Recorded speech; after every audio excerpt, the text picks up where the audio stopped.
If you've grown up in the Southwest, it's more than likely that you've probably never heard about one of the few successful indigenous rebellions in North American history. Granted that this event occurred well before the establishment of the United States, but nonetheless was still an accomplished revolt against a colonial power by indigenous tribes. This was the Pueblo Revolt of 1680 against the Spanish crown. But before I go into details on how this was possible, let me share some details about Spanish relations with the indigenous people of the Southwest. As we all know, Columbus landed on islands we refer to today as the Bahamas around 1500. From there, the Spanish conquistadors continued to invade lands such as Cuba, Puerto Rico, and Florida. By the mid-1500s, they would travel west far enough to claim Central America as part of New Spain. It was there that they had discovered a higher value in exploiting natural resources, such as silver, compared to previous island nations they encountered. Zacatecas in north-central Mexico, whose namesake is due to one of the many tribal inhabitants of the area, was founded as a mining town and would eventually be overrun by the Spanish officially in 1548 against native tribes, who were already mining the area long before the Spanish arrived. A few years later, natives would return to mine the area, but as Spanish slaves, alongside black individuals purchased in the slave trade. Now, the city of Zacatecas is the birthplace of Juan de Oñate, who was born in 1550 just before it was established and began as a mining camp.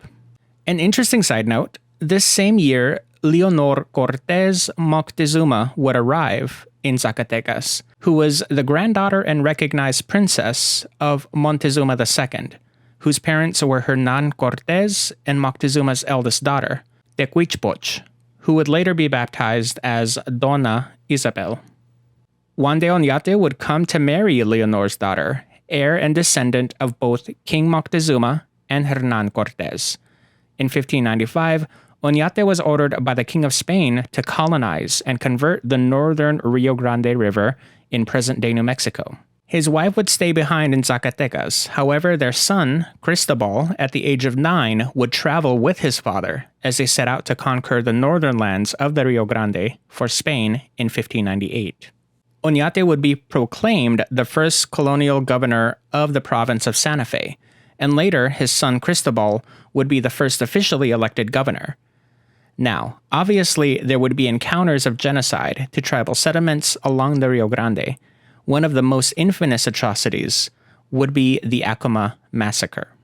It is worth reminding that the objective of their mission was conquest, and the Spanish belief was that because they represented the crown, the indigenous people were duty-bound, as proclaimed Spanish subjects, to pay homage of food and provisions to Spanish soldiers, as well as convert them to Catholicism as expected of all subjects of the Spanish Empire.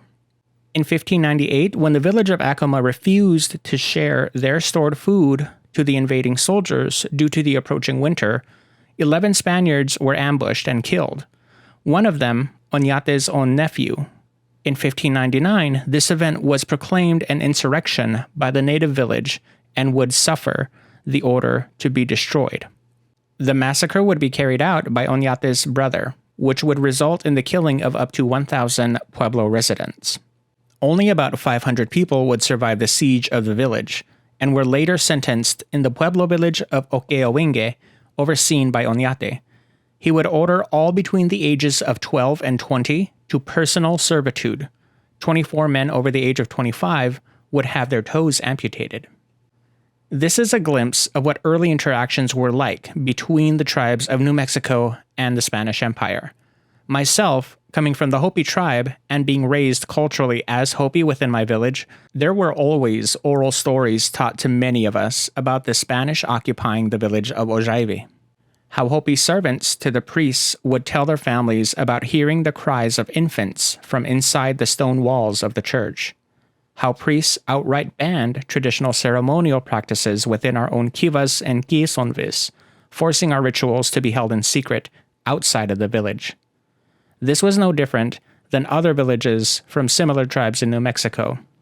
This tyranny of Catholicism had gone far enough.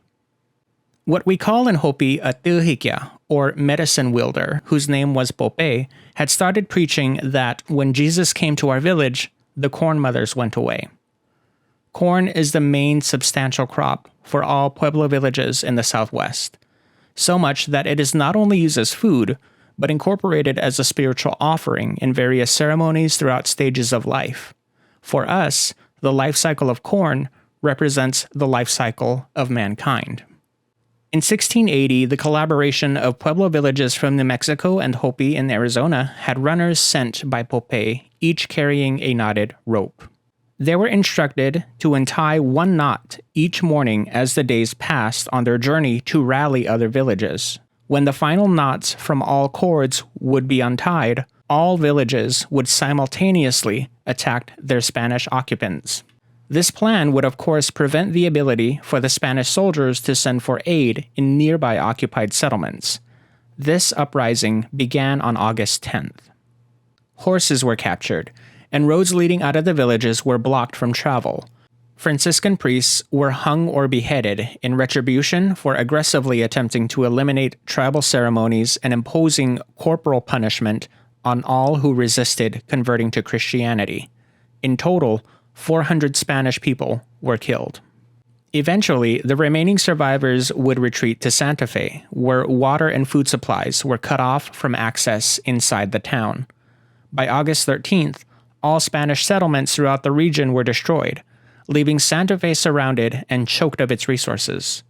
On August 21st, the Spanish governor of New Mexico gathered all of the men he could and led a successful charge outside of Santa Fe to return to Mexico. With heavy firepower against tribal forces, they would only shadow the Spanish as they left New Mexico. The governor would attempt to retake Santa Fe a year later in November of 1681, but would fail and decide to retreat back to El Paso on New Year's Day in 1862. This was due to fears of another Pueblo gathering being formed to oppose the Spanish again. New Mexico would not be under Spanish rule again until 1692, but the Hopi, furthest west of the Rio Grande River, would never see the Catholic religion imposed on them again.